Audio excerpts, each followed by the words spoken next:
Good evening. You're flying with Pod Squadron podcast. All wings report in. This is Andy, Pod Job, standing by. This is Lexi, Podmay, standing by. And this is Podfather Rodfather. I gotta figure out a name. We'll get there. We'll get there. I believe. Rodfather. Podfather. Rodfather. The Podfather. Yeah. All ships to attack formation.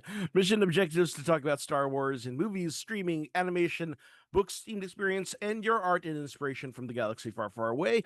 Today's flight plan includes, well, a lot of checking in and catching up. We also can do a little celebrating, a little huzzah for Star Wars Andor, which has made some Emmy wins.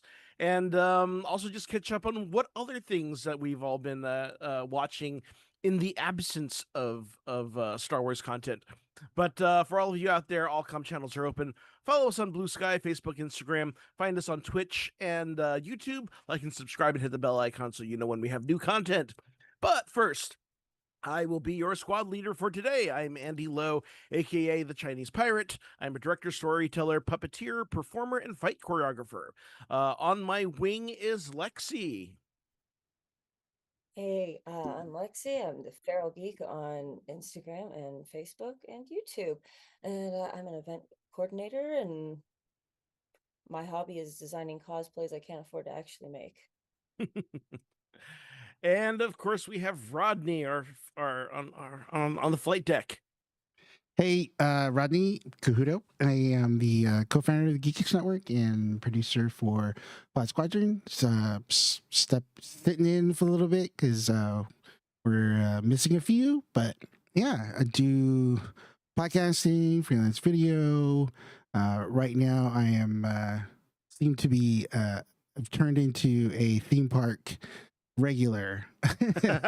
a Disney adult, and now getting sucked into the world of Disney adults. Sucked into so now I just purchased a Knott's Berry Farm pass. Woo! And hopefully soon I might be getting a Universal pass. So right on. And of course we are just one squad in this fleet. We're part of the Geekish Network, where that's right here on YouTube and on Facebook.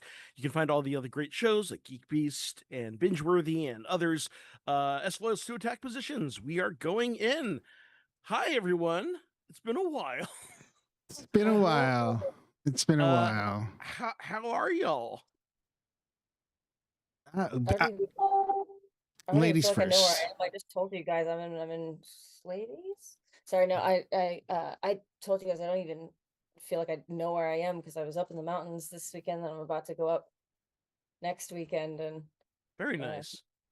Do a show on sets we built last weekend, and about an hour outside of Denver, up somewhere where it's already 40 degrees at night.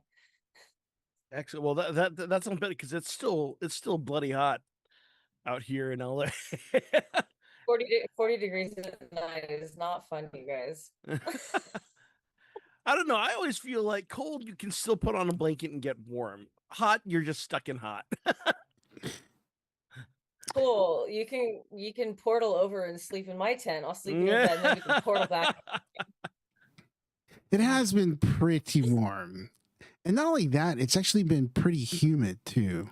Which is really strange. I mean, not like Florida humid, but humid enough to like humid for here, right? Yeah. Like, because usually it's a dry heat, but humid for here.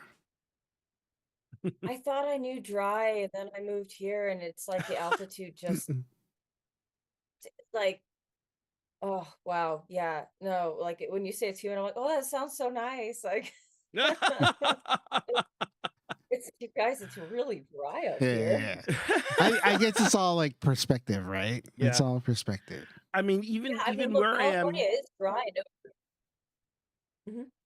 I mean, even where I am now, right, in kind of more the heart of LA, feels so much more inland and dry compared to growing up in San Diego, where like I still felt like I could just pretty much smell the ocean, you know, and any day of the week. It's absolutely it's so relative, and I wouldn't really notice it, except I noticed that towels dry way faster here. Oh even when it's cold. yeah. Nice. Yeah. So like that's like even drier, even faster. I was like, oh wow, like my hair dries faster here than it does in like Southern California. I'm like, that's wild because it dries pretty fast down there for how much hair I have. Yeah. No, I'd gladly switch with you guys just for a little bit. I miss my son. Well, so what has everyone been watching of late, and in the drought of Oh, Star Wars that real we've quick, had? Andy. No. Yeah. And so if anybody's watching or listening to this later, yeah, we apologize. We haven't been regular at all. We have been kind of MIA a little bit, but we a lot of real life stuff has been happening for a lot of us individually, and also just like a lot of just scheduling conflicts. So it sort of just sort of snowballed, where it was always one thing. Like even last week, we tried to do last week, but I got sick. So but yeah, we're hope to get back on a regular schedule. It may not be all of us, at one point. It might just be a few of us here and there, but we definitely want to try to get back to a regular schedule. And we're trying to tweak the format a little bit too, but we'll talk about that more later. But yeah, so we're glad to be back, and hopefully we can finish strong the rest of the year. And yeah. Yeah. Yeah, that said, like she's talking about some events that she's involved in coming up.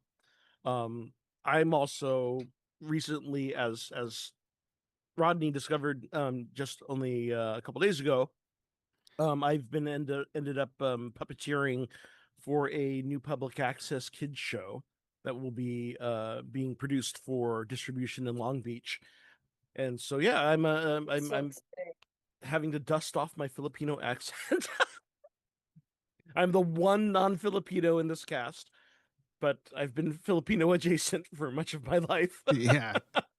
Yeah, honorary Filipino. Honorary Filipino, yes. Yeah. Um, Very uh, Filipino. Is yeah, the show going to be viewable anywhere else? Like, I where all I will it be don't available? know. Do you I know? imagine they'll try and come up with some kind of streaming, or maybe like post it to YouTube. YouTube or something. But yeah, it is produced by Philam Arts, which is kind of a collective of Philam creatives up here in SoCal. And yeah, it's basically, if you can imagine, like it's called Kapwa Jam, and it's basically like if you can imagine crossing Sesame Street with like Filipino cultural festival. So I Nice. am I am the role of a carabao who has a tendency to get nervous and deal with anxiety. It sounds so cool. Oh, we have to keep it on that. Yeah, Yeah. yeah. It's very Let's fun. say too, like Andy, it's funny because I've bumped into Andy twice now, and just literally bumped into him. We didn't know. I got a last minute reservation to Disneyland, and I went over there at Wednesday night after Geek Beast or Binge Worthy.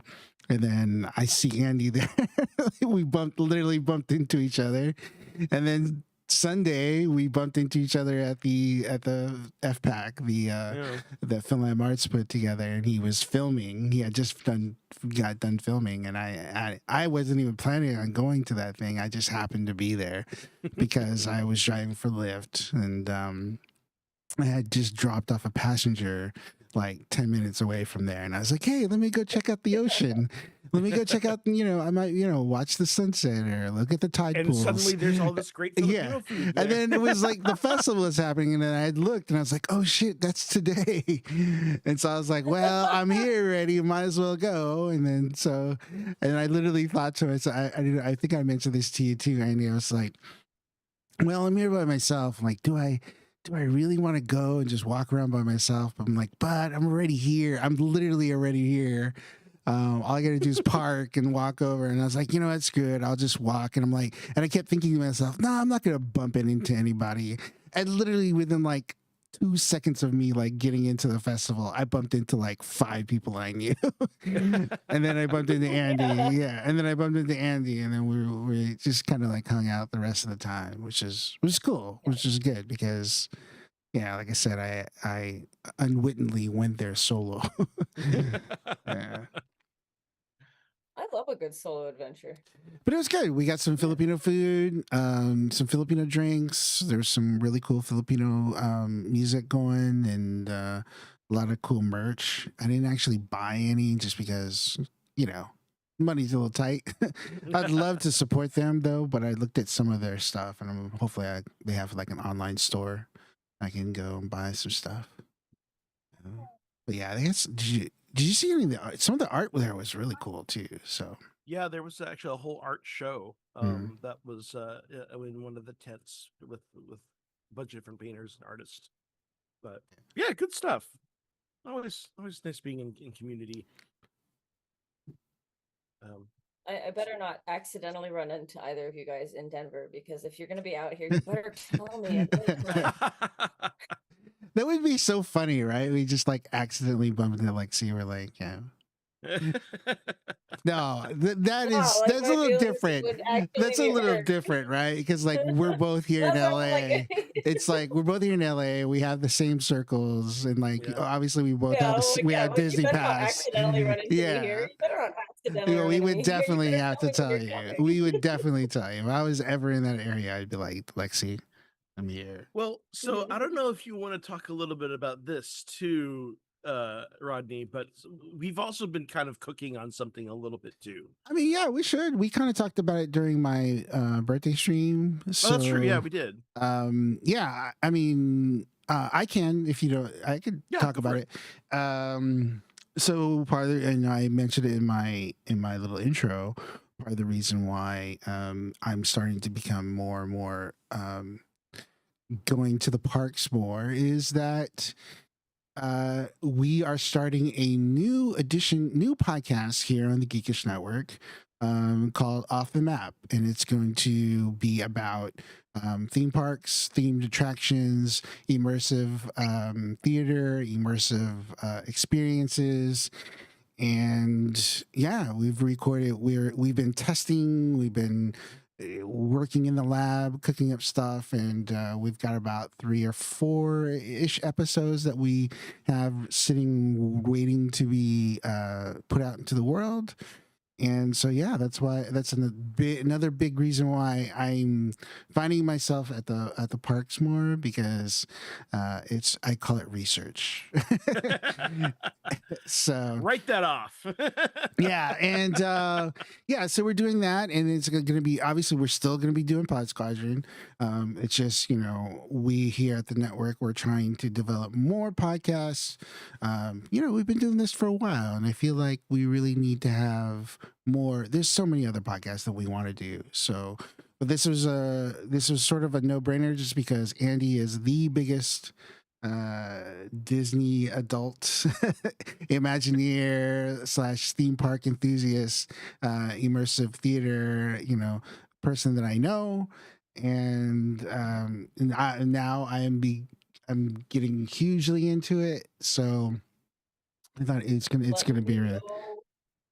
Yeah. If you guys ever want me to do a special on Meow Wolf out here in Denver, let me know. Yeah, yeah. Well, that's so right, because that was the original Meow Wolf over there. Yeah. No, that was Santa Fe. Oh, it was? Yeah. Oh, okay. I thought New it was Denver. Mexico. I think it was New Mexico, Vegas. is that's the Denver, one like Texas. Oh, cool. that's like I remember like George R. R. Martin goes to that one, right? Like he has like good I stuff don't know. there. I don't.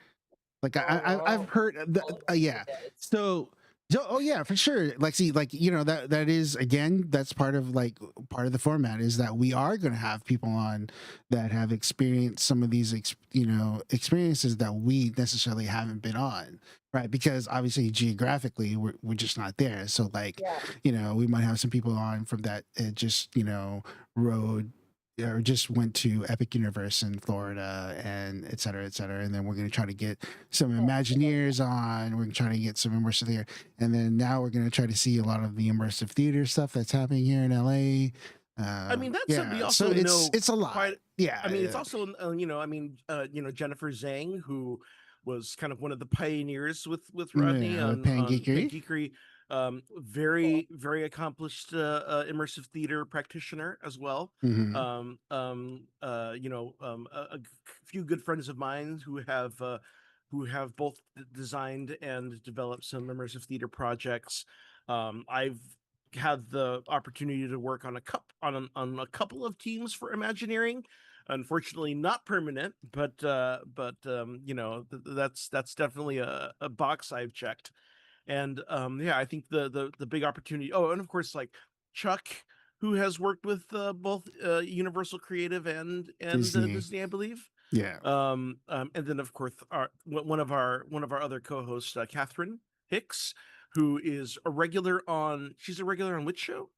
She's one of the founding members of BVO, Baron Van Oh, Oppenheimer Experience. So but this is but she's oh, on one of the other shows, she's right? on Bingeworthy. Yeah, Yeah, right. Okay, so she's a she regular on was. Yeah, Bingeworthy. yeah. But as Rodney mentions, her day job is she works on immersive experiences, and she's developing one down there in is that in It's in Memphis? Memphis. Yeah, Yeah. Memphis, Tennessee. So it So it's looks the really cool. And opportunity. we'll be talking about that like in a lot of in depth.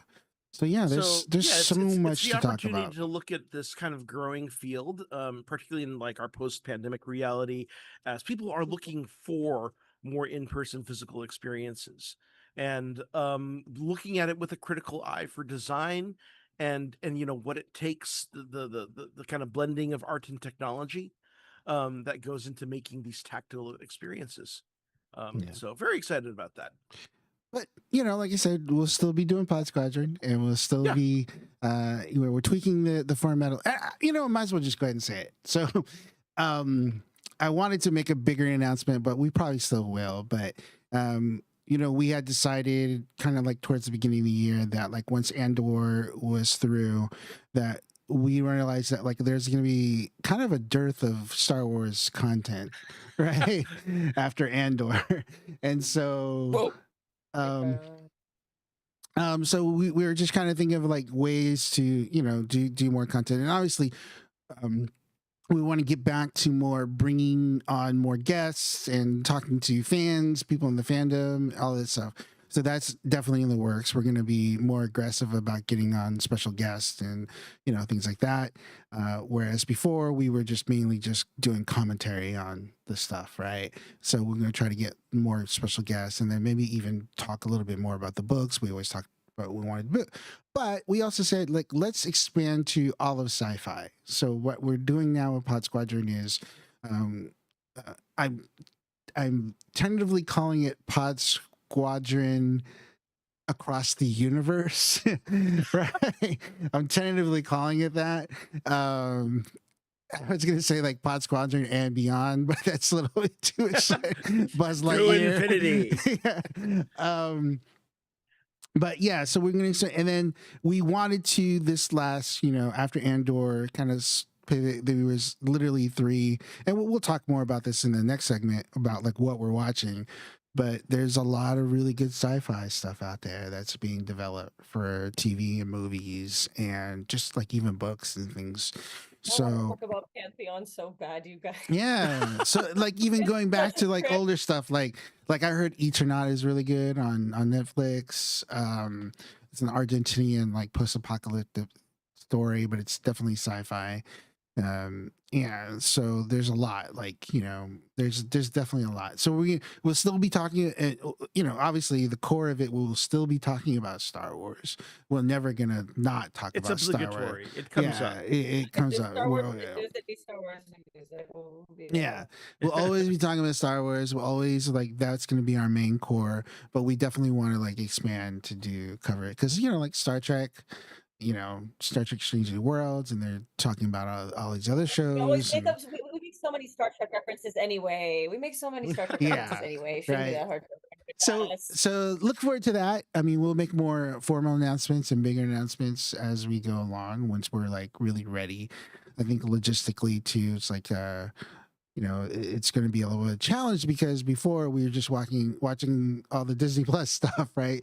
So all you really needed to have was a Disney Plus, subscription, and we could watch all this stuff. But now it's like, okay, now there's Paramount, there's Fox, there's Well, Hulu. God, who knows where Paramount's going to end up, right? Exactly, right? I mean, and then Warner Brothers might become Paramount, like who knows, right? So we're gonna do the best that we can to like cover things, but also not go broke doing it, having like 80 million subscriptions to stuff. But yeah. So that I gotta have said, molecule. so that said, I think that brings us right into our next topic, which is what have y'all been watching? Let's see. So what just kind of quick overview reviews of stuff that you've been watching lately. Yeah, actually, I mean, I haven't been watching a ton lately. I did watch some Wednesday, not sci-fi, but fun. I'm still kind of percolating how I feel about that season versus the first one. I enjoyed it, but like I had thoughts, and I still have to distill them. I want to go back and revisit Pantheon, which I keep talking about. I brought up to you guys repeatedly, which is on Netflix and animated. And one of the only things that like I've seen, I watched it when they had one season up, and then like I went and like hunted the rest of it down before it got released on Netflix because I was so fascinated, and like it's a very like it was like almost like being a kid and watching The Matrix again for the first time, where I was just like, what? I've heard nothing. What repeatedly? Yeah, I've heard nothing but great things about it. So I'm really looking forward to like looking at it and watching it. And yeah, and some of the stuff is called? It's called Pantheon. Yeah, Pantheon. It's animated. It was originally was on Max. Originally was on Max, and then I think when when he was getting rid of stuff, he got rid of it. Zaslav when he was getting rid of it. So now it's on Netflix, I believe. So what's the what's like the 3-line pitch, elevator pitch of what it? I'll let you, Lexi. I think you probably know better than I do. Digital immortality and all of the caveats that come with it, and all of the existential implications that come with it. Interesting.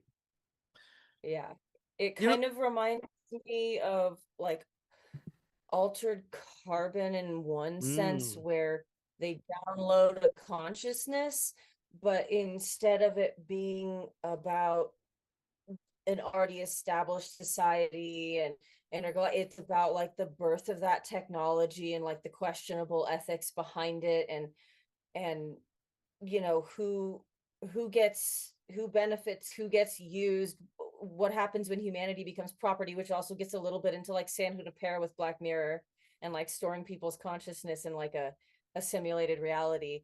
And it's all kinds of, it's a lot of the tech talk literally just like goes completely over my head, and I'm like, wow, I'm sure this would be really fascinating for people who are more tech savvy than me. And I don't even say that sarcastically, because I was picking up on so many other things that were so layered and so deep, from a narrative standpoint, from a character development standpoint, from character design, and like all of the aesthetic standpoints. I was noticing so many things, right down to like how they would have a certain character drive and park a car versus how they'd have another one do it. And like all these little intentional choices that were so many layers deep, that I was like, if it's this many layers deep for that, I bet they did their research with all of like the tech and science talk. And so for people who are educated in that, I'm sure it's really fascinating on that level too. I'd love to hear from somebody who knows more about that than I do, who watches it. So to just really quickly correct, I got these mixed up. I was actually thinking of Scavenger's Reign, which I've actually been hearing a lot of really, really good things about too. So Pantheon, so Pantheon and this have been the two sort of animated series that I have been hearing about, and for some reason I got them crossed. But like, Scavenger's Reign is another one that was for sure on Max. That one is the there's a spaceship. They crash land on this like really alien world, and then like all the kinds of crazy shit happens. So, but I've heard really great things about both Pantheon and Scavenger's Reign. So, yeah, it looks really cool. Scavenger's Reign. I watched half an episode, and I think I just watched it when I was maybe too tired to watch something that was slightly high concept, because I was like, okay, I keep zoning out, and it's not because the animation's not good, or I think I was just too tired. You know what I mean? Sometimes you're like, oh, I've bitten off more than I can chew here, and I need to come back to it. But so this is the trailer to Pantheon. Oh, you know what? So, I think I watched like the first episode of this. So it's actually Prime? Okay. So it's on Prime. Yeah. I don't remember. Yeah, but like Scavenger's Reign was on Max. That's why I was confused. But this looks like it's Prime. It looks. Oh, and there's a heavy element of body horror in this one. Uh, There's like a heavy element of body horror at certain points in time. It looks really good. Right. It's like the father has been missing for a while, and no, they think he's dead. They think he's dead. They got his death. His death was confirmed, but he's talking to them through the computer, and that's what starts it. Yeah. And he knows the person talking to them through the computer only knows things he would know. Yeah. Yeah, I think I saw like the first episode. This is interesting, and then I never followed up on it. Oh, it just gets like, can't. Yeah. Oh wow, yeah. It is really cool. Is this the same animation house that that does Invincible? Do you know? I'm not sure. I could look it up, but it has the same sort of style, right? Yeah, I'm looking at it, and it's like, yeah, it kind of reminds me, and it's also obviously same Amazon Prime. I think it's Titmouse that does Invincible. Yeah, it's so hard to gush properly about this without giving spoiler. yeah. Because I'm at the point where, like I said, I haven't done a rewatch in quite some time. Like they put season 1 out, and I binged it, and then like I said, I think I've pirated something once in 10 years, and this was one of those things. And I found I think there's 2 more seasons, and I was like, I don't care. I cannot rest until I know what the hell happens here. And so I hunted it down, but it's been since that first season was released on wherever it was, and so my memory of what happens in what season is foggy, so I'm trying to give broad strokes without just like blurting a detail out that doesn't come out until season 2 season 3, you know. But it's well worth the watch. It had me saying what the fuck, and like gasping and crying, and like I felt like I was at a good theater production. So I have some crossover with you, Lexi. So yeah, I also watched through Wednesday season 2. I agree with you. It was kind of I didn't dislike it. You know what? Like my biggest frustration with it, I felt like it was just we kept revisiting the same villains over again, and I was like, wow, I mean, you've established this world. There's so much more we can go into, and why are we coming back to the same villains? I don't know, but I didn't hate it. I felt like there was less mystery this season, which felt like a departure from what the first season established. This was more kind of, but you know, I mean, you had really fun moments. You know, I mean, very fun episode where Jenna Ortega and Emma whatever get to do a body swap, and that was very cute. Such a good job freaky Fridaying each other's bodies. I thought that each other's mannerisms, like they did a good job with the Freaky Friday of it all. I enjoyed that. I think, okay, you're helping me distill it, and I'm not sure if I'm quite landing on this yet, but I feel like I enjoyed the character arcs in this season more than I enjoyed the plot arcs. Yeah, you know what? That's it. That's totally it. Yeah, I enjoyed the character growth, and the plot felt like there's this whole thing, and then what was that weird Lannister sibling energy going on with the zombie Yeah. and the hide? The Yeah, hell was that that? was Tyler's mom and yeah, Tyler's that mom, was like, all of a confusing. sudden they're just throwing that in there, and I'm so, like, I don't know what, I don't So you're know. I saying don't like know. there was incest? Was it? Did he I say? mean, it's like it was so like when you first meet the characters, you don't realize they're brother and sister. And then when it's revealed that they are, then you're like, "Oh, oh." Oh, and then the way they keep acting, you keep going, oh, oh, So oh, it that's gets how it is in worse that and worse. family. It's You're like, no wonder Cersei and you're fucked up, Jamie. Tai Tai. Cersei and Keep it Jamie. in the family, right?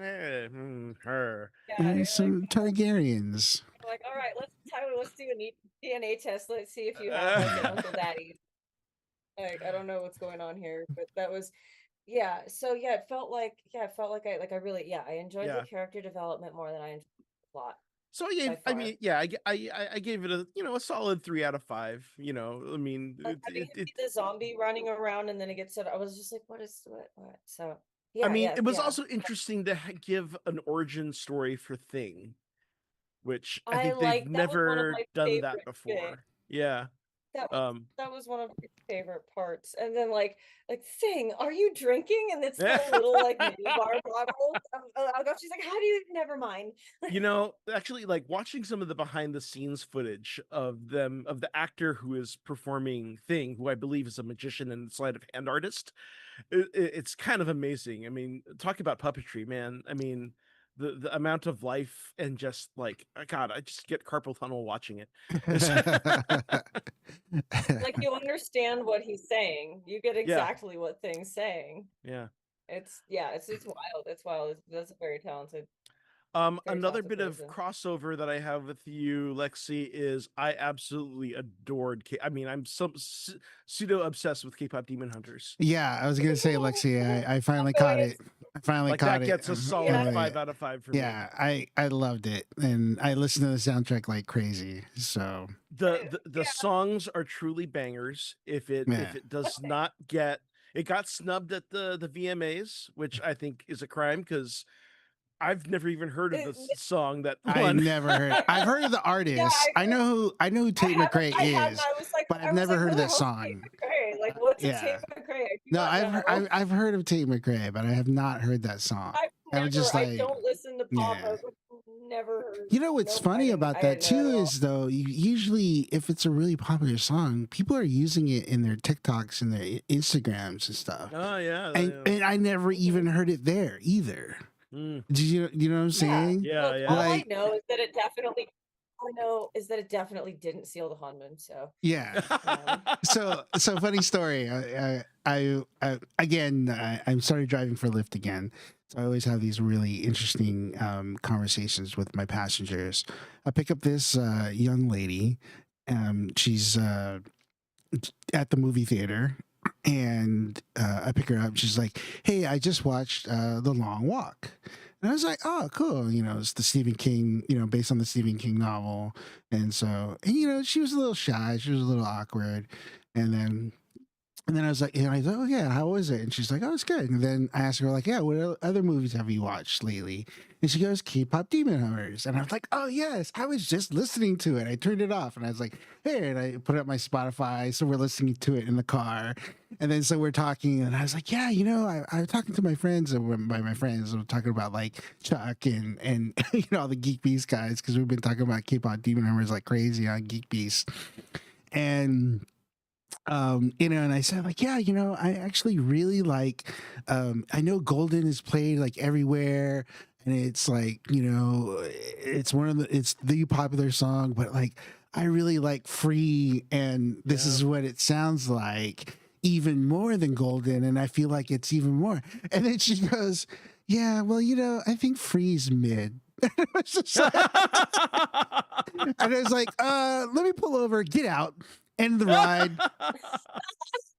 3 stars for you, 3 stars for you, you know. Like, And it I was can rate you back, right? yeah, it was just like, and it was just like, oh, okay. And then I was like, well, which one do you like? You know, and then she Free goes, is mid. yeah. I was like, free is awesome. How do you call it mid? And then she goes, I had that riff. I had the free myth like Mhm. running through my head for like Yeah. about 2 weeks straight. Yeah. And then I then asked her, it's like, well, which song is your favorite? And she goes, Your Idol. So I was like, okay, so she's more of the Saja You sound boys. she's more of the Saja boys. She's like a demon. Yeah. But it was just hilarious. I was just thinking to myself, I was just like, oh my God. I'm Yeah. I'm about to argue with my passenger, about It's like, funny though, because I mean, like the film is so smartly done. I mean, yeah. from head to toe, the songwriting is phenomenal. EJ Yep. is amazing, hitting covering 2.5 Mhm. octaves up to an A5. Like The in one ex- run too. Right? the special edition soundtrack is out, by the way, and it actually includes the Hunter's Mantra, which is that track from the prologue with the lore.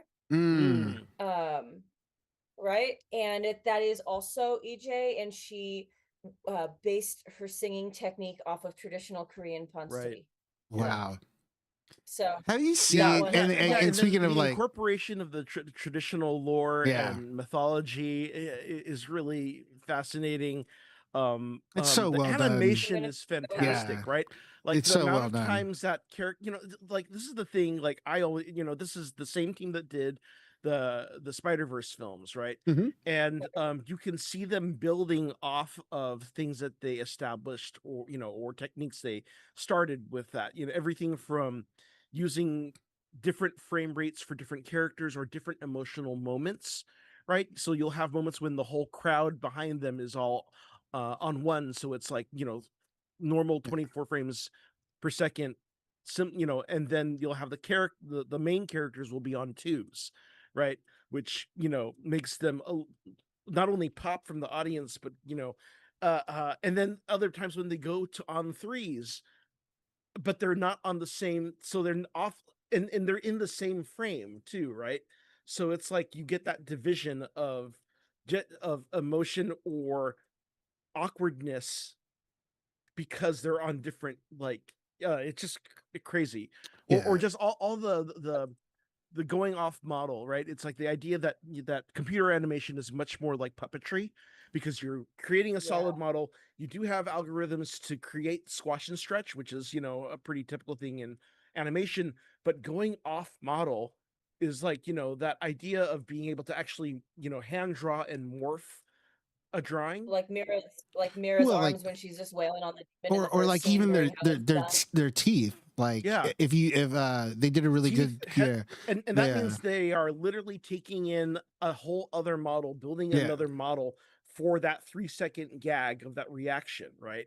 Mhm. Which is amazing. Or even use of speed lines. I mean, there's so much traditional 2D animation principles that are inserted into this, and that takes a lot of time to Takes a do. lot of work. Well, they said they're working on it for I mean, 7 years, right? that's commitment, right? And I think that's something where this is the story of this film kind of destroying Elio. Uh like I didn't even know Elio like They took Pixar's lunch released. money. They took Yeah, pretty Pixar's lunch money much, straight up. right? And a lot of that, I think, is that they spent the time, they gave the character animators the time to to like s- do these moments, as opposed to holding people to this release schedule. The hearts the hearts Yeah, to the abs Oh, to to the the corn corn. to the buttered man. corn to the popcorn.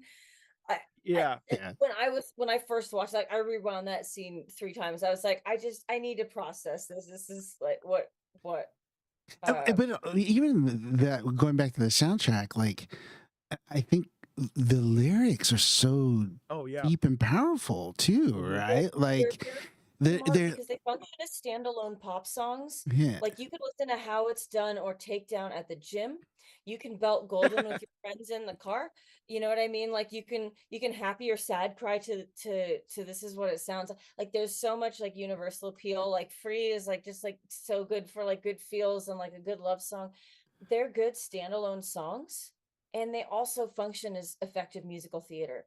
I was about Uh, to, yeah, Yeah. that's And then, so exactly they what you I was do going a to know, say. double duty. It's actually the reason why like I never really like I respected the craft that K-pop industry puts in, but there's no narrative. It's just like spectacle, and I like that just never really caught me. And like the bands are like cast the way they're cast. I was like, no, no, no, I needed a little more organic. But I was okay with this because of the narrative structure and the all of the emotional stakes that they had built in, the lore that was based in like, Korean culture. All of that was like, and now you've given me a context in which I care and I can appreciate this music.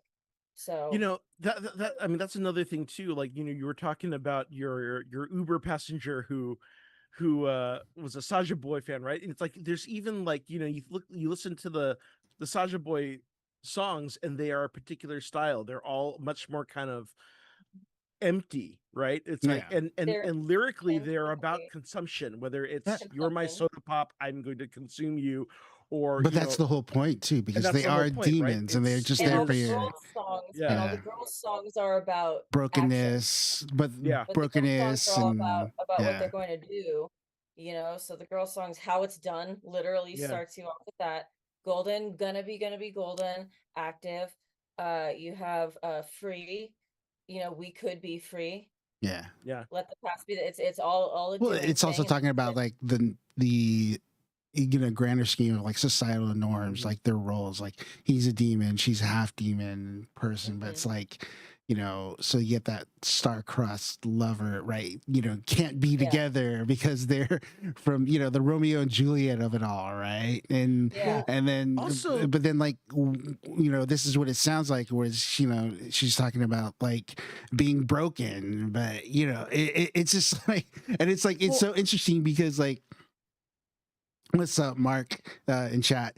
Yeah, and then one last thing, real quick, Andy, is yeah. like, so I'm like, I'm on TikTok a lot more than I probably should be, but like after when I watched it, I was like, yeah, the algorithm was feeding me all this like K-pop Demon Hunter stuff, but there was like all these like women that were talking about like just the lyrics and how like they Mhm. were just like blown away by these adult women that were like blown away by the lyrics and just like resonating with them. So that's what I started thinking, like maybe that's why my passenger, because she was younger, she probably didn't have the heartbreak, she probably wasn't broken into a million yeah, pieces yet, right? I Whereas mean, like there's people that are yeah, like having sort of experienced that, or like maybe that have yeah. Free, maybe Free doesn't get to her because she hasn't really experienced that like love and Someone who heartbreak, sees her that way, someone right? who like sees her that way. And Yeah, then yeah, if what it's like, see, here's the thing. I was like, okay, so my biggest ear, like when I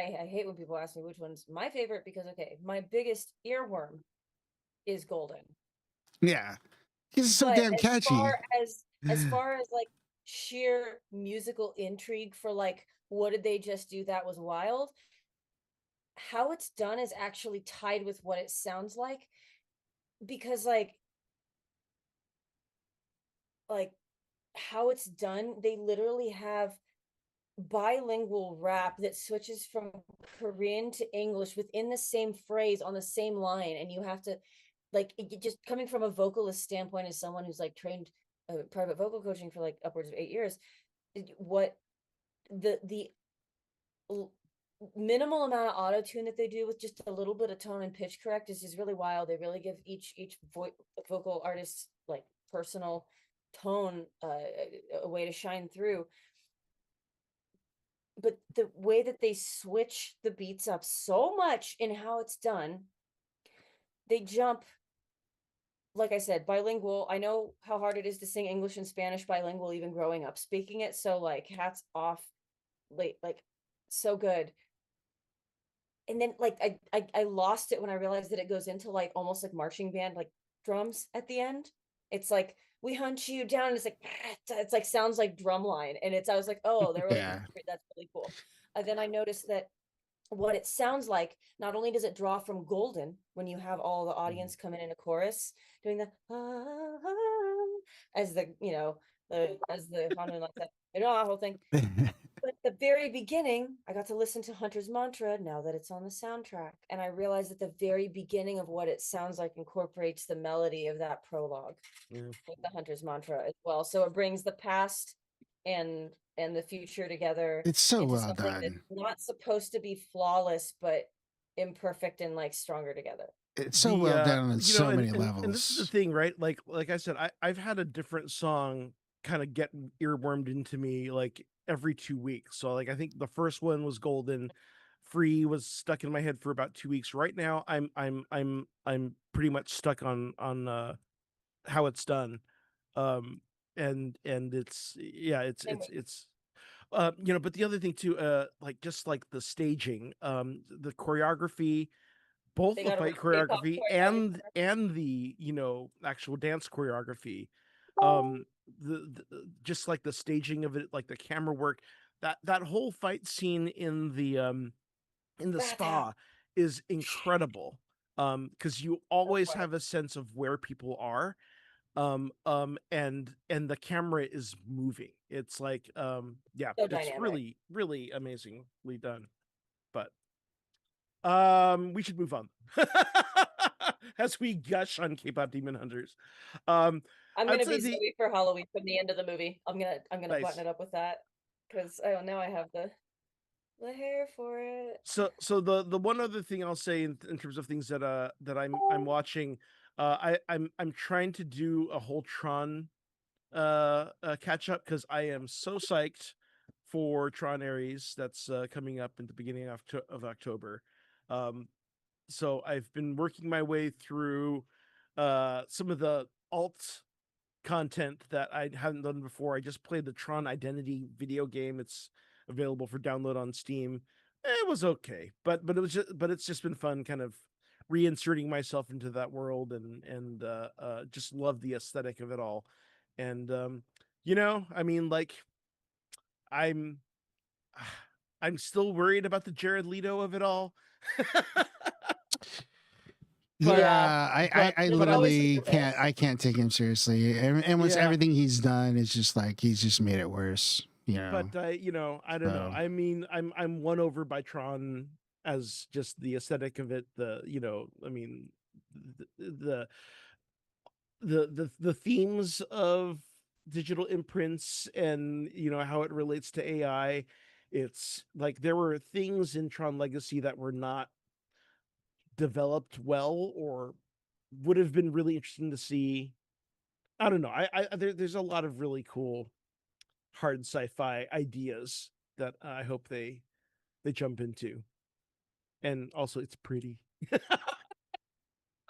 That's why I think you'll like Pantheon. um, Honestly, like the hard sci-fi ideas, and then also the really out there. Anyway, I think that's what. Yeah, really yeah. quickly, I Tron. know When does Tron come out again? when soon, right? I feel like it's soon, sometime this year, right? Yeah, when does which? Tron. Tron. Oh, it's October 8th. Okay, October 10th. 8th. No, 10th. Cool. 8th is the early screening where they have the double feature. You can watch Tron Same week. Legacy and Tron Ares one after the other, which I'm deciding Same if week. I'm going to. But all right, shall we? Really What did quickly, you some Oh yeah. I've been watching Star Trek: Strange New Worlds, Mhm. Aliens, Earth, Oh, and that's right. Foundation season 3. Those are pretty much the three main things I've been watching. Both Foundation season 3 and Strange New World. Their seasons ended this last week. Alien Earth is still going. And they're all excellent in their own ways. And it's just like, again, like I said, we're now that we're expanding north to sci-fi, I'm just like so excited by like all of this like sci-fi out there. If you haven't watched Foundation, it is based on Isaac Asimov books. It's loosely based because they have deviated quite a bit from the books, and they've actually added some stuff that is like really amazing. Um, the Have you either of you watched Foundation? I haven't. Okay. That's So- intriguing to me that they've expanded. I mean, is it like taking some of the existing premises within? No, I believe it's a completely new premise. So the major thing, which is it's Lee Pace's character, is he's Empire. He is the Emperor. Okay. But what they did was they introduced the Cleonic dynasty. So basically, Cleon the First, who was the first emperor, he cloned himself, and he had it in such a way that there is a young version of himself, a middle-aged, like 30, 20 to a younger version of himself, a more middle-aged version of himself, and an older version of himself. They call themselves brothers, but they're essentially the same clone of the first one. And so that's why the Emperor is Cleon spelled like clone rearranged? Please tell me it is. No, it's literally Cleon, like, yeah. And then but it is so fucking fascinating, and it creates like all these like really, really crazy dynamics. So essentially what happens is that throughout the hundreds, if not thousands of years, they always have the same emperor, just a different clone of him. Oh, Right? and so so- then the other clones are being raised by the older one. Yeah, So that exactly. there's consistency. And then when the older one gets Huh. to a certain point, they basically kill it.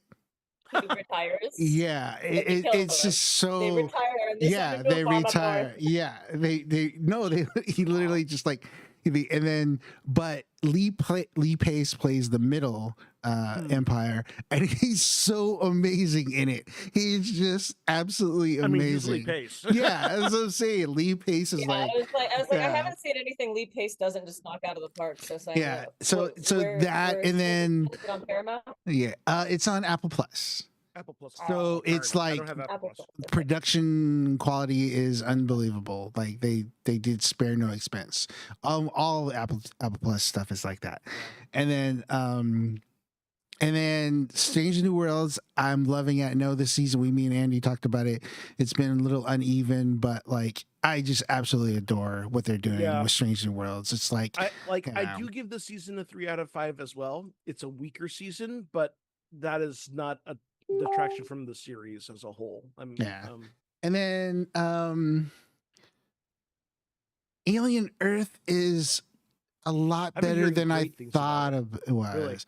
Really? Yeah, a lot better than I was really worried about it because I thought, okay, with TV, and it's Hulu, like I wasn't sure like what kind of production budget there. I was afraid it was going to look cheap, and again, they've introduced some really cool things there, and the production quality is really good. And like the first 2 episodes, you're like, holy shit, they went there. Like, wow. And I've wanted to pick this up. I just haven't been sure if my anxiety can take it. I'm telling that I was literally just about to say that because I know we talked about it last time, and both you, Lexi, and Andy, you both had mentioned that.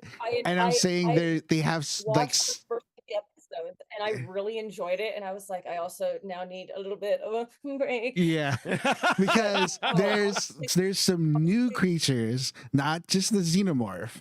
They introduced some new creatures that are just terrifying. The eyeball octopus. Oh my god, the eyeball octopus! I don't even like the name of this. The eyeball octopus is like, it is such a great creature. It is such a great creature. So yeah, it's like if Thing had an evil alien twin. And it was it is just, and then yeah, we won't say much more, but it is literally like these last few episodes, I was just like, some of the stuff that happens to like people, I was just like, oh. I did really like the meme where they took a photo of the one of the central characters, and they were saying they should have named this Amelie versus Predator. Yeah. She really does have that haircut. But yeah, Oh, I got so it. but Okay, it's I really got it. good. But yeah, so yeah, okay. Those are the main things that I've been sci-fi wise, and I really do want to, because you guys know this too. I've told you this before. I haven't really watched all of Clone Wars, so I think I'm going to make it a point to like finally just not bite the bullet, but really dive in and watch all of them. You know, It's yeah.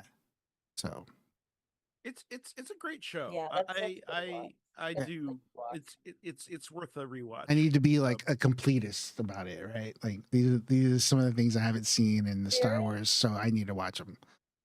So Yeah, I'm not like always one for like, oh yeah, it does so much for all of the rest of the Star Wars yeah. properties in does. little Well, part of it bite-sized too things. is like, yeah, the part of the reason why I do want to finally do it is because of Ahsoka season 2. It looks like they're gonna Mhm. do more about the Mortis gods, Yeah. and so I want to get more context on that, right? So, but anyways, we can move on now. Things. Didn't they have So the cast for Starfighter announced say recently? what? Didn't they announce the full cast for Starfighter recently too? Yes. They did, and that Yeah. is on our list of That wa- things we're going to talk about. First up is talking about some of the Emmy wins. So of course Oh yeah. Andor made 5 wins for or Andor season 2 rather, made 5 wins out of 14 Emmy nominations. But they won for writing for best drama series for Dan Gilroy, and this is specifically episode 9, Welcome to the Rebellion, which I thought very classy of him to specifically call out Genevieve O'Reilly. Yeah. Um, um, And he started his speech by saying, "I have friends everywhere." yeah. um, um, yeah, So and that is to say, it's hard not to feel the pangs of the typical genre snub Yeah. of it all, right? Because they were up for 14. They did not win outstanding drama series, outstanding directing for a drama series for Who Are You? Let's see here. Uh, uh, did not no wins for Forrest Whitaker or Alan Tudyk. And then And she wasn't even nominated. and Genevieve, Genevieve was he yeah, wasn't even nominated, which is like, or for not that even matter, or I mean, there were a lot of, I mean, yeah, even Diego Luna himself was not nominated, and grr. Um, start with Also, no wins for cinematography, musical composition, original music and lyrics. The "We Are the Gore" song did not win. Sound editing and sound mixing also did not win, but they did win for sci-fi costumes, which is very good. they should have. Production Yes. design, well deserving. Picture editing, well deserved, and visual effects, kind of the no-brainer, right? yeah. Um, yeah, I mean, I don't know. Do you guys feel, is that just people not watching? Do you Uh, think? I I think don't know. I it's want to I think it's a Star Wars something. tax. Yeah. I think it really is a Star Wars tax, right? Where it's genre, they don't necessarily watch it, Yeah. and then yet you talk to a lot of people, a lot of you know critics that do this for a living and watch everything, and they say, yeah, Ender was the best thing I've watched all year, Yeah. and it's that it goes up against all these things. So, but I feel like the pit was so Yeah. popular The Pit that was the big winner, and mhm, kudos Noah to the Pit. Wiley was so yeah I have right friends in the Pit, yeah so yay, yeah Issa and Issa Amy Lynn. yeah Very glad for all of them, but yeah, it's just like, okay. So yeah so A New Hope won 6 Academy Awards and 14 Saturns, and that's the only Star Wars production that has won more awards than Andor. Really, So I thought Return of the Jedi got a lot of posthumous. 5. Really, 5. wow. Well, that's surprising to me. That's what I'm looking at. It's Mm. that's what I that's what the quick preliminary search turns up. So it's like it's like in the top 3 most decorated Star Wars So it looks productions like of all time. The Mandalorian has won 7. Okay. Visions won an Emmy for outstanding achievement in animation. Okay. But this So is like Mandalorian. the first really major category win, I feel Yeah. like Yeah, writing is a for big writing. deal, right? Now that's a Writing is a Clone, big deal. let's see, Writing is a Clone huge deal, Wars. yeah. This animation was nominated, received and won 5 awards, including outstanding. I mean, I feel like Clone Wars may have gotten a screenplay award. I might have just been looking. I might have just been looking at live. That's probably that makes sense actually. Because I think I might have just looked at live action, but yeah, it's one of the most decorated Star Wars properties. Yeah. Period, and well deserved. Well deserved. It's one. I mean, you know, we're preaching to the choir, but we all feel like Andor is the best thing they've done. Yeah. Easily the best thing I they've mean, to done. me, it's still the best thing I think I've seen this year. Yeah. Honestly, I mean, Yeah. I'm so proud of myself. You said preaching to the choir, and I almost went, can I get the mic a little higher? That's why I was sitting here going, Lex was, dude, no. But yeah, it's I think it's again, I do believe it is the Star Wars Yeah. tax. It's there. You have these people in the academy that are. I mean, you know, even when you listen to Tony Gilroy talk about, you know, when he in his interviews, he's always talking about, yeah, I wrote this for like, you know, non-Star Wars people. Yeah. And you know, he realizes and he talks about like, yeah, the stigma of it, because he would say there were people that in his own circle that would come up to me like, oh really, Star Wars? And he's like, yeah. Yeah. And he's like, no, it's like it is he so he's trying to write for them, those people in his circles that like look down on Star Wars. And it's unfortunate because it is so relevant to what we're going through right now as well. Like it's not just it's not just something that you know, is the best thing Star Wars people do. I think it's also a very important piece of a commentary of like what we're going through now, and what people go through, and not just the nation, but like through the world. Like like we were talking about, Andy, like Indonesia, Nepal, Philippines, right? It's this is the Nepal Discord election sounds like an obscure band. That is so crazy. That is so crazy to me. It's like we are in a simulation, but like the fact that like there's a total tangent, but like it goes back to what we're talking with Andor, right? It's like they resisted to this thing, and they were using the tools that were there in front of them, and they just were like, they're tired of it, and they just like, you know, like Marva said, like Nemec said, just try, just keep doing it, right? And so like that's the part that like I feel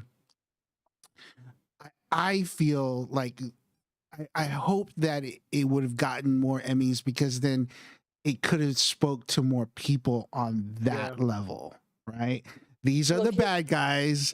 This is what people do against the bad guys, and realize like, yeah, you know, anyway.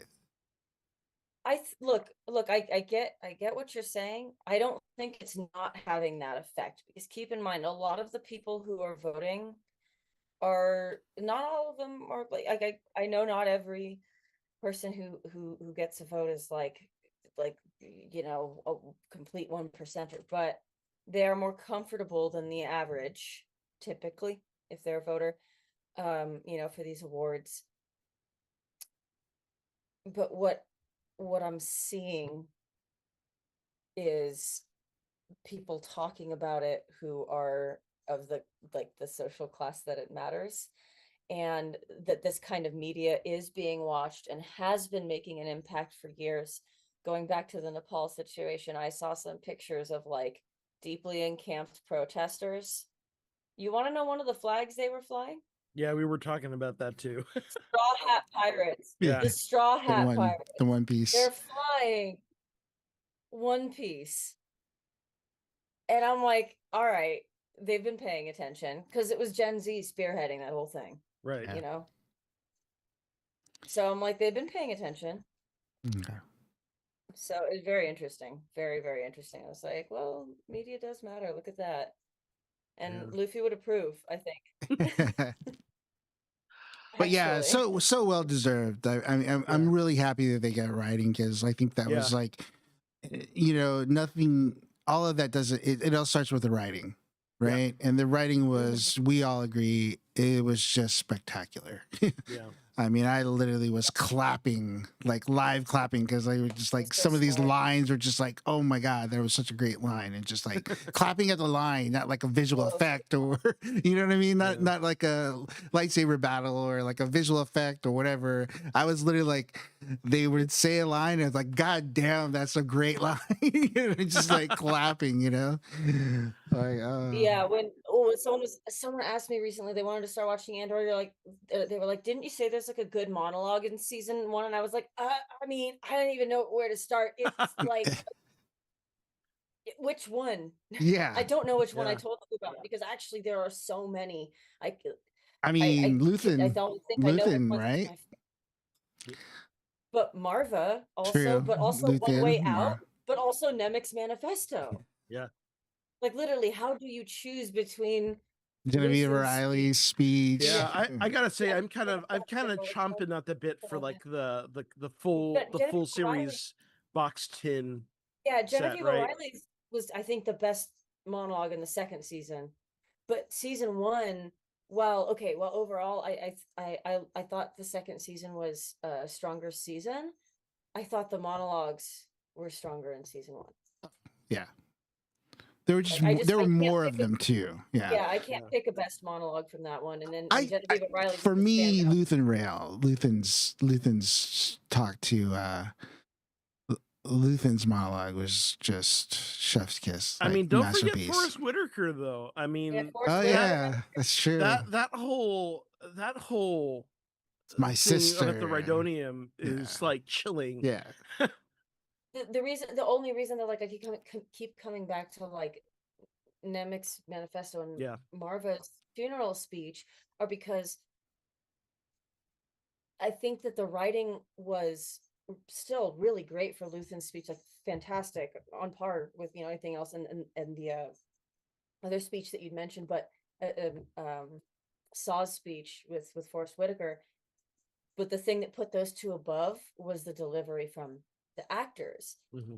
What I've noticed is that people are writing down Nemec's manifesto places, putting Right. it in art. It's getting superimposed over videos of completely other subjects. Same with Marva's speech, and it's being blended with other parts of Star Wars, and it's resonating on a whole other level. Just the by the writing alone. So that's why I'm like, ooh, I don't know, because they're all, to me, equally good, but for very, very different reasons. And by the way, the actor, the Nemec actor, is in Alien Earth as yeah. well. Oh, that's right. So, Don't tell me if he's died yet. I don't want to know. he's a pretty central I don't know if I character. can see him die again this soon. He's a pretty central character. I don't know if I can see him die again this soon. I just don't know about that. No, prepared. no spoilers from me. Now also some huzzah for Pedro Pascal, who did not win for Star Wars, but did win for The Last of Us. Oh, okay. And unfortunately, Harrison Ford still has 0 wins. He's been nominated for Emmys, Oscars, Golden Globes, and has never won. Unfortunately. Wow. But that said, Shrinking is a great show. I haven't watched season 2 because I don't have Apple Plus right now, but season 1 is a very smart comedy. And he's pretty great in it. But Harrison Ford. Harrison Ford. Moving on. So this was the bit of that Lexi was talking about. So yeah, they've announced the full cast for Star Wars Starfighter, which hopefully makes it to shooting this time. Well, I believe they actually started shooting. Yeah. So They have actually started shooting. yeah, I believe they already started shooting. Okay, that's good. I think that's why they made the announcement, and the full cast announcement was that I believe they did start shooting. So this is the film that is coming from Sean Levy, who's directing. Also features Ryan Gosling in the lead role. I'm gonna guess that this might have be the same development that they had started with Patty Jenkins. Does that read with you guys as well? Okay, so Maybe. in another know. I article, didn't- they were speculating on the plot line. Yeah. It looks like it's another young kid that is being protected by an adult. Another lone wolf. Really? Yes, another lone wolf cub, Mando and Grogu, Obi-Wan and young Leia. What's his name? Yeah. It was So Gosling is Ezra protecting this kid that's in the picture. So there's speculation. There's heavy speculation and reports that that's the case. So Okay. Well, to answer your question, I think it would be, yeah, they probably cannibalize some of the Rogue Squadron ideas into this, but it also looks like, I was speculating, we were talking about this on Geek Beast, I was speculating that like he's probably one of the new batch of Jedis or Force sensitive kids that will eventually end up with Rey's new Jedi Academy. That's true, because we don't really know what part of the timeline this is in yet, do we? No, it's after.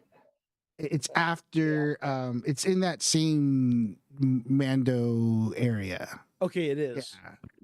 Yeah. So do we think this will also dovetail into the whole Thrawn, the Dave Filoni film? Possibly. Interesting. Yeah. But I kind of jumped it, but like we should list all of the. Did we list all the actors? We did not. Okay. So I know I saw Amy Adams on there, right? Flynn Gray, I don't know him. That's the boy. That's the kid. Oh, that's the kid. Okay. Yeah, that's the kid. Matt Smith, which I'm like, it's funny that there was all that. He's definitely an Imperial. I bet. He's for sure been said he's gonna be the evil villain. He's the main funny to me because villain. there was all that speculation that he was gonna play a young Palpatine, which you totally could have done well with. Yeah, but I think I'm happier that he's doing something different. Mia Goth. I don't know how I know her. Sounds familiar, but I don't know why. Let's look her up. But Aaron Pierre, Simon Bird, Jamel Westman. So Aaron Pierre is interesting because he's going to be Green Lantern. He's in Green Lantern. Is he Hal Jordan? I think so. Oh. So African American actor. Oh, okay. Then he would be Jon Stewart then, actually. Yeah, Jon Stewart. Cool. Yeah. So this is Mia Goth. She looks.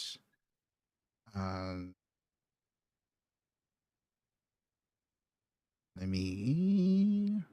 Yes. So Jamel Westman, Daniel Ings, and Amy Adams. Yes. Mia Goth. Looks like she's in Frankenstein.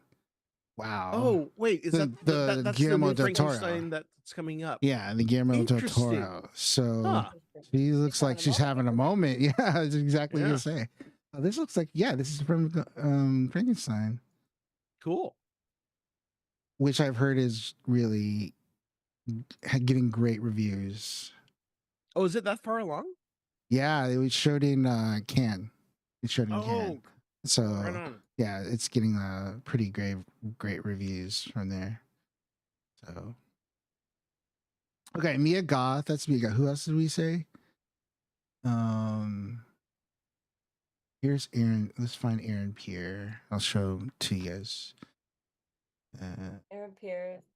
He was also in that. There was like a Netflix movie just recently that he was in that did pretty well. Wait, hold on.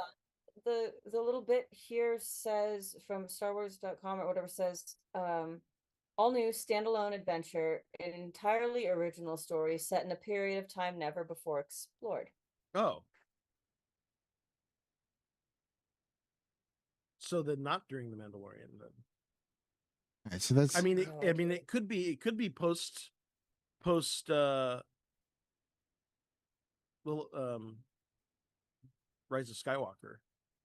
yeah, it's definitely post Rise of Skywalker. Oh, okay. Yeah.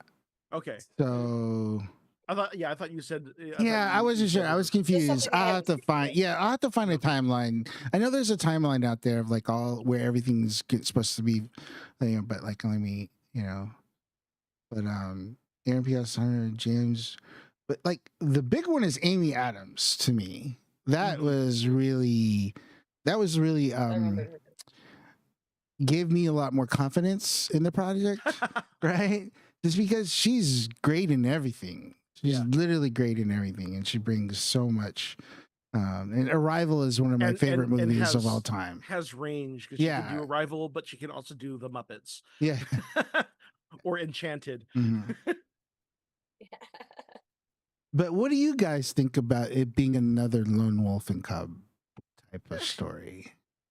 I mean, I'll Like wait until I see it. too much from Yeah. the same well, like drawing too much from the same well.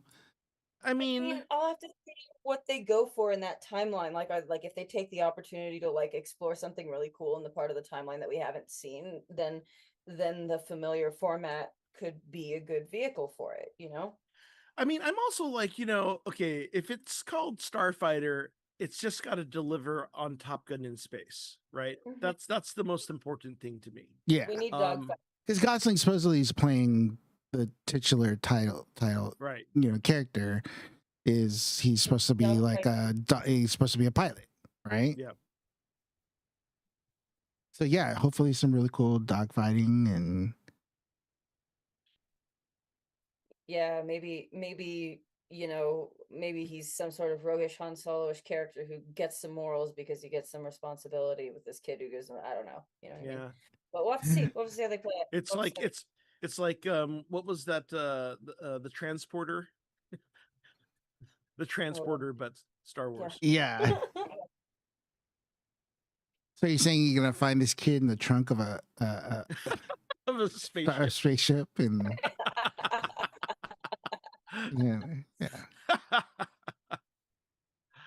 Yeah, I'm game. I'm down for it. And yeah, but definitely, we'll see. I mean, what else has Sean Levy done? What is he best known for? I mean, he just did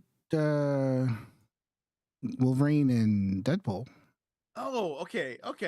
Yeah, and then he did some Ryan Gosling stuff from on Netflix, right? So let's see. Oh, okay, yeah, he did the Adam Project. Yeah, Adam Project, which is on Night Netflix. at the Museum. I Yeah. like, which I liked. You know what? I liked the Adam Project. Okay. So Deadpool, Okay. Free Guy, Adam Project. Oh yeah. Okay. I was a producer on Arrival. Huh, interesting. Oh, producer on Stranger Things. Yeah. Cheaper by the dozen. But as far as like being a director, let's see, producer, director, Deadpool and Wolverine, all the light you cannot see. Wait, why did this jump on? Oh, hey guys, I got a note from my housemate who is like a walking alien franchise encyclopedia, who said that the eyeball octo thing that we were freaking out about is apparently canonically called the Ossicilius. So yeah, no, he overheard us and he's like, "This is what it's called," and I'm like, "Thanks." Wait, but where? If we ever want to deep dive on alien lore, we should just have him on. But where Honestly, he knows where all in of the it. canon did it show up before though? I think it might be new. I don't know. I- You know what? I That's a feel like Jordan it's question. I'll ask him new. later. Maybe he'll hear me and text me again. I feel like Maybe it the was. alien oracle will answer me. I love the octo eye. I just. It is so creepy, man, and how it like. Anyway, I won't say anything. It's just the Brand way. new. He says it's brand new.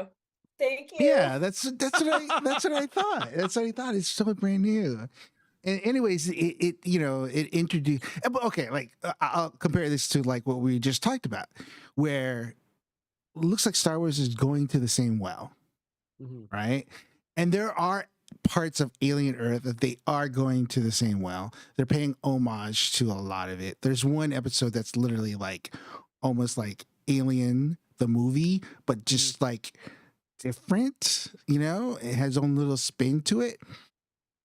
But it's also introducing all these other new concepts and things that they're exploring that are Like just deeper lore, basically, or deeper lore, different aliens. Um, they're exploring more of the corporations, how they're like, Yeah.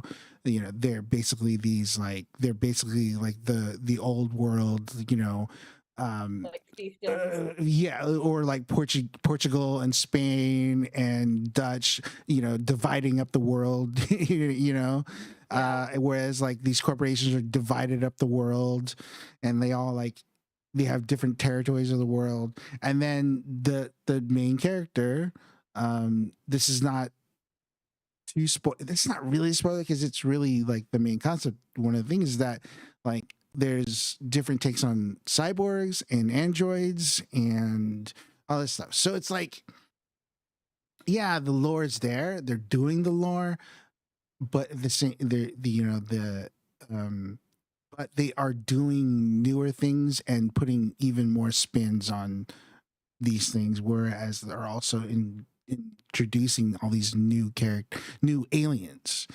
So there's a lot more there. So whereas like this with Star Wars, when I first heard this about Starfighter, I was just like, oh my god, another. Just it frustrated me. It really Yeah. did. It really did. So I'm like you guys. I hope it does turn out to be really good, and maybe I'll forget and hope makes me forget about it. But like, but I'm just like, I don't know how many times you can go back to that well. It's like, I mean, I wonder if it's they're still trying to figure out how to bridge this whole, generation, because it's that so much of Star Wars is in the hearts and minds of, I was just watching some video essay earlier today and talking about how, you know, about at the 90s was the cutoff point, because at the 90s all of us who were kids at the time had still grown up with all of the media lexicons of everything that came before. I not only watched The Cosby Show, but I also grew up watching Gilligan's Island and, all the Bing Crosby movies and all of that, right? But you get to about the 90s, about the point when the internet takes hold, and there are, whether it's because cable means there's more new content and there are less reruns and less movies going to television, and there's just constantly stream, like there's creating these greater generational divides, that it's not just like, oh, I was a child of the 90s and everything that it was in the 90s. It was, now you're specifically, you know this this age group, um that you are a Gen Z, you're a millennial, it's like, versus It's children of the interesting 90s, being children raised of the by 80s. boomers, and it's so interesting as being a millennial raised by boomers, because like I grew up with like the Road to Pictures with Bob Hope and Bing Right. Crosby and like Buster Keaton and or all of that stuff, and like mash. Yeah. nobody else in my was Yeah. watching it. Yeah, like nobody else Hmm. in my gen was watching that. I saw Blazing Saddles when I was 13 Yeah. with Yeah. my father. And that's the thing, I would say, like, yeah, like our generations are like the last that had that, right? You get into the 2000s, yeah, really, really, with kind of with both the takeover of cable and the advent Yeah. of the internet, where it's a constant But I was stream of new also, content. yeah, but there was like I was also like a little bit of an outlier for somebody who was 1990, because my parents didn't really like cable. They Mm. would let me rent anything I wanted from the library. And sometimes I'd see cable at a friend's house. My parents didn't like buy, I didn't have cable for a while when I was growing up. But you still had So reruns, right? like Like, we still grew up in a culture of reruns where, I you know, didn't if have if I didn't have TV time. It was like they were buying video cassettes for me to watch and renting video cassettes, mm, and that's how I got Mm. all my old media. And like the only time I would ever see anything that was like on TV was like if I was gonna see it at a friend's house after school. They were like, yeah, if you're watching it with your friends, that's fine, but you're not gonna be sitting around at home watching TV. We'll Hmm. have like a movie night, or we'll rent a box set of a TV show on video cassette, and you can like, like if I was sick, they'd like let me like rent something, like they'd rent me something from the library and like let me watch all I wanted. But they were always big on like books and outdoors, and until I was, it's interesting because they like pushed me so far away from it. Then I went, guess what I'm going to college for? Theater, and I'm going to take some film classes. Yeah, that's So really fascinating, yeah. and it's like, storytelling evolves, right? It kind of reminds me also, like, when Game of Thrones was really popular within that world, when you talk about like, there was all these, like, so for instance, like the Jamie character, everybody knew about him because he's like the Kingslayer, and it's like this collective storytelling, this collective story about this person, and like, and so everybody had this like collective idea. Whereas, like, going back to Star Wars, the in Andor, Jedi's were this myth, right? Yeah. They weren't really known, and it was like this long lost religion, right? They always talk about it. So it's like, these things are lost. So it's like, yeah, I think there's a lot of things that like are lost generationally, and because you're right, because we grew up with certain things, then like we can watch things, and there's like sort of like a shorthand, because it's like this sort of like collective knowledge that we know that we can draw upon, that it's like it's sort of shorthand. Whereas, maybe these kids that had never watched Alien or Aliens or any of the older stuff, like, they they don't they can't get that reference, right? So yeah, it's fascinating to me because Well, yeah, and so that Yeah, I know idea you're of so right. having like the young kid character to ingratiate the new younger audience, and then the older character to be the POV of the old fogies like us, right? I mean, they I think keep it's falling back on even that. I think it's even more than that, Andy. I Yeah, think it's also, when you think about, like, when George Lucas says it all the time too. It's like, yeah, Star Wars is for children, right?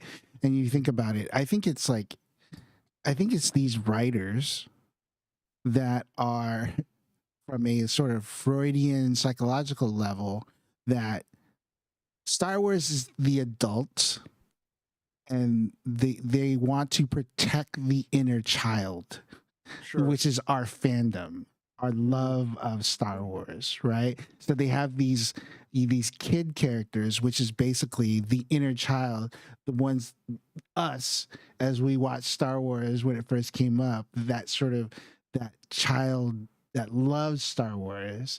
So now you have this whole new generation of like storytellers that are trying to protect that inner child. Hmm.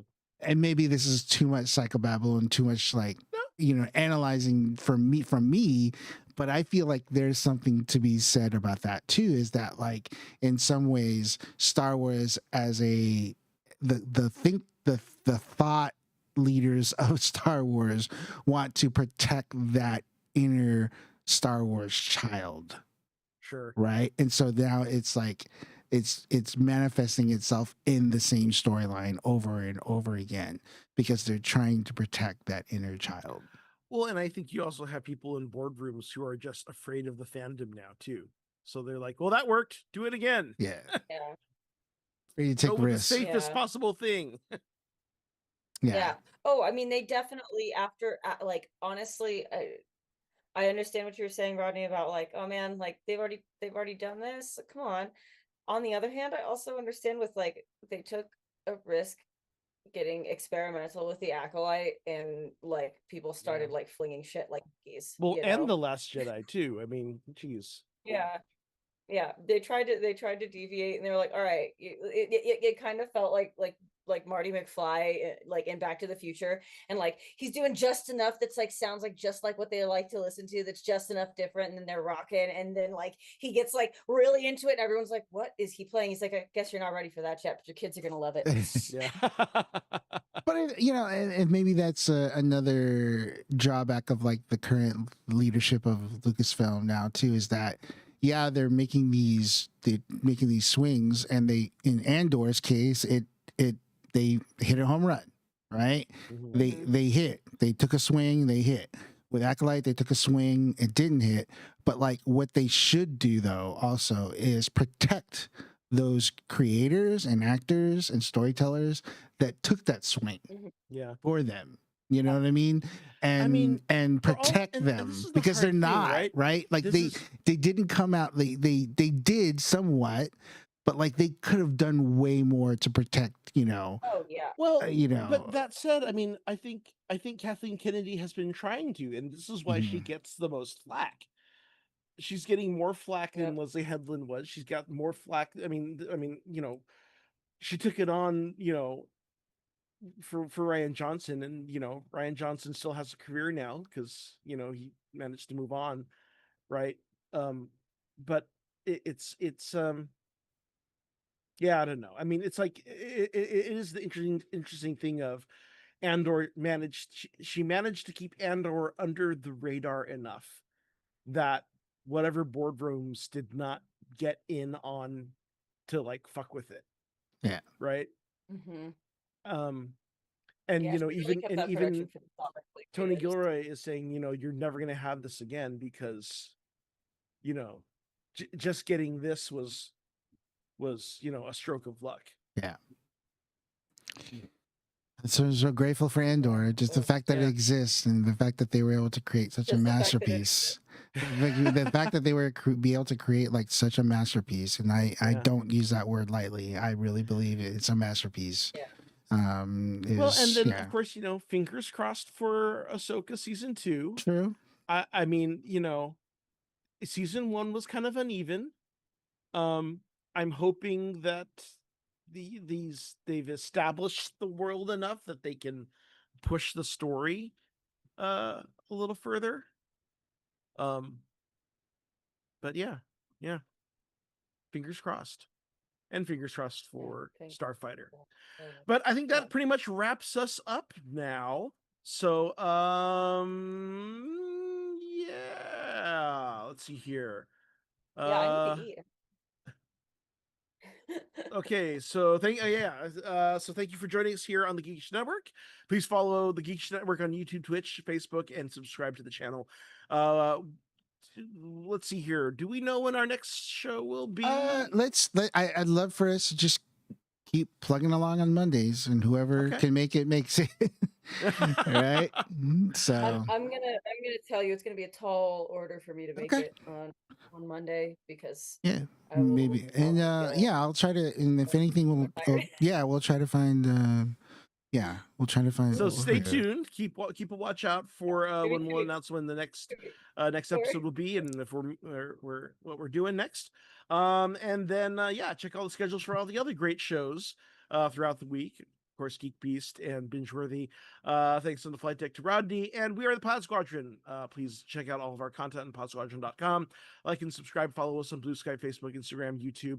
For podcast subscriptions, you can subscribe on Apple Podcasts, Spotify, Stitcher, or your favorite podcast app.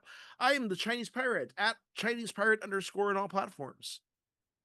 I'm the Feral Geek on Facebook, YouTube, Instagram.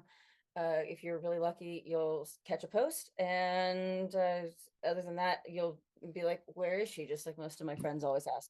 So And then Rodney Cahuto, you can find me basically on the Geekish Network socials, but you can also find me at Rodney Cahuto on all socials as well. My personal stuff, and then, but yeah, mostly the Geekish Network. Follow us. We're going to try to have Discord up soon, and all kinds of new stuff. We got some other podcasts that we're working on, and hopefully off the map within very, very soon. We're close to launching that, and I'm really excited about that. But I'm also excited for the continued expansion of like Pod Squadron and what we're doing with sci-fi, and as you could tell, we talked a lot about other sci-fi properties tonight, and we're really passionate about that stuff too. So, really looking forward to it. All right. Yeah, I feel like this decision was made in no small part by the fact that we always have to rein it in because we're always trying to reference other stuff, and we're like, right, we're here to talk about Star Wars. All right, and with that, all wings return to base. Course laid in and prepared to make the jump to lightspeed on my mark. And remember, the truths we cling to depend on our own point of view. Only the Sith deal in absolutes. Good night. We're keeping that. We got to keep that.